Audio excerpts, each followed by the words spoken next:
Impact Siloé du mercredi 20 août 2025. Le sujet du jour: comment l'inquiétude freine ton avenir. Le livre de Jérémie, le chapitre 29, le verset 11. Bonjour et bienvenue chers frères et sœurs dans le Seigneur sur Impact Siloé, la plateforme où foi, sagesse et transformation se rencontrent. Je suis le docteur Essonoubian Gilbert et je suis heureux de vous retrouver aujourd'hui pour un nouveau moment d'encouragement et d'édification.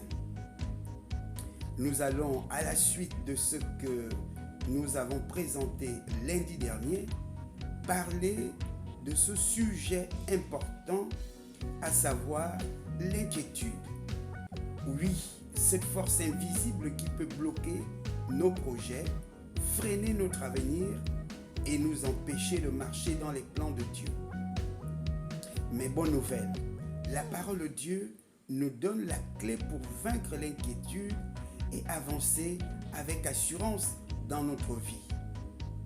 Voici pourquoi nous vous proposons, dans le développement de notre sujet, 4 points essentiels, 4 vérités bibliques, 4 principes qui vont nous aider à atteindre nos objectifs et ne plus être prisonniers de l'inquiétude.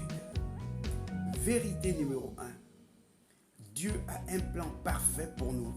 Le livre de Jérémie, le chapitre 29, le verset 11 que nous avons lu, dit ceci. « Car je connais les projets que j'ai formés sur vous, dit l'Éternel.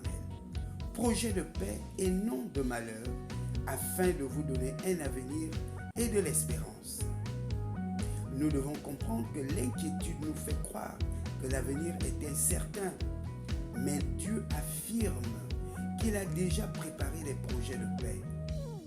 Bien-aimés dans le Seigneur, qui d'autre mieux que Dieu, le Créateur de toutes choses, notre Père Céleste, peut être digne de confiance en ce qui concerne notre avenir.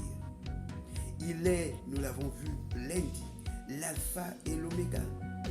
Et s'il nous donne la garantie qu'il a préparé des projets de paix pour nous donner un avenir et de l'espérance, alors il ne nous reste plus qu'à nous enraciner dans cette promesse et croire que tôt ou tard, cette promesse s'accomplira, se réalisera et notre avenir va refléter ce projet, ce plan. Nous avons l'exemple du peuple d'Israël qui était en exil à Babylone. Ils se croyaient oubliés, mais Dieu leur rappelle à travers ce verset qu'il reste le maître de leur avenir. Alors, bien-aimés, comment justifier l'inquiétude qui te caractérise aujourd'hui dans tes projets? Comment laisser l'inquiétude te paralyser? Comment comprendre que ton horizon se trouve façonné, modélé par l'environnement dans lequel tu évolues? Il y a la réalité de ce que tu vois, de ce qui est annoncé, de ce qui se dit, mais il y a la vérité de la promesse de Dieu pour toi de façon personnelle et de façon particulière. Vérité numéro 2. L'inquiétude nous vole notre énergie et notre captivité. Quand tu passes tes nuits à t'inquiéter, tu épuises ton esprit et ton corps. L'inquiétude est comme un virus mental qui occupe ton intelligence au lieu de la libérer pour trouver des solutions. Il y a cette anecdote: combien de fois face à un problème, tu passes des jours à ruminer sans solution, puis après une prière sincère, une idée claire t'éclaire immédiatement. Oui, chacun d'entre nous est passé par ces moments d'incertitude où les nuits devenus des périodes où il n'y avait aucun espoir, aucune espérance. Mais nous nous en apercevons que après autant de soucis, autant de mutilations affligées et infligées même à notre esprit, il y a la clarté de la parole de Dieu qui vient à notre esprit pour nous rassurer que le Seigneur est avec nous et que nous ne sommes pas seuls. Alors, vérité numéro 3. L'inquiétude paralyse tes décisions et te fait manquer les opportunités. Quand tu laisses l'inquiétude dominer, tu deviens hésitant, tu repousses les choix importants et tu finis par laisser passer les occasions que Dieu a placées devant toi. L'inquiétude n'est pas neutre, elle t'empêche d'agir au bon moment.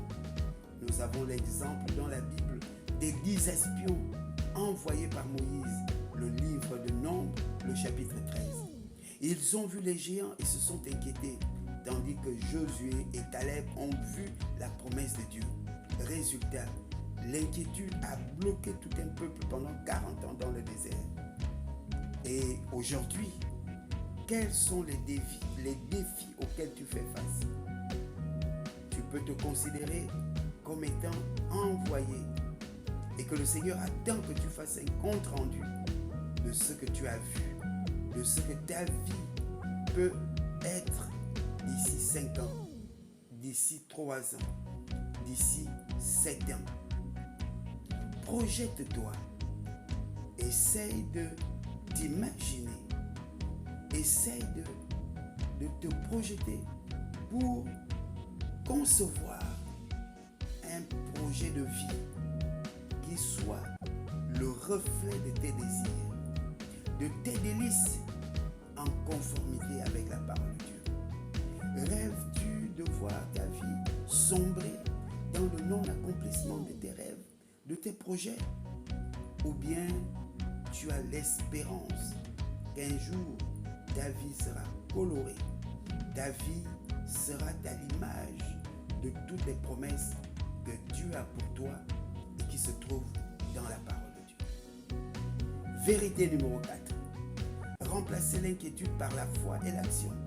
La foi n'est pas une simple émotion, c'est un choix. Choisir de faire confiance à Dieu et d'agir malgré les incertitudes. Nous avons l'exemple concret de Paul et Silas qui, lorsqu'ils étaient en prison, le livre des Actes des Apôtres, chapitre 16, au lieu de s'inquiéter, ils louaient Dieu. Le résultat, les chaînes sont tombées. En conclusion, chers frères et sœurs bien-aimés dans le Seigneur, l'inquiétude est un voleur silencieux. Elle vole ton temps, ta paix et ton avenir. Mais aujourd'hui, tu peux décider de ne plus lui donner ce pouvoir. Souviens-toi, Dieu a des projets de paix pour toi. Et si tu lui fais confiance, il ouvrira les portes de ton avenir. Car il sait mieux que quiconque ce qui te convient. Le chemin, la voie par laquelle tu dois passer pour parvenir à ton avenir radieux. Alors aujourd'hui, écris sur un papier une inquiétude que tu traînes depuis longtemps. Confie-la à Dieu dans la prière et engage-toi à poser un petit acte concret de foi cette semaine pour avancer malgré cette peur. Merci à vous d'avoir suivi cet enseignement Impact Siloé. Si ce message vous a édifié, partagez-le avec quelqu'un qui en a besoin.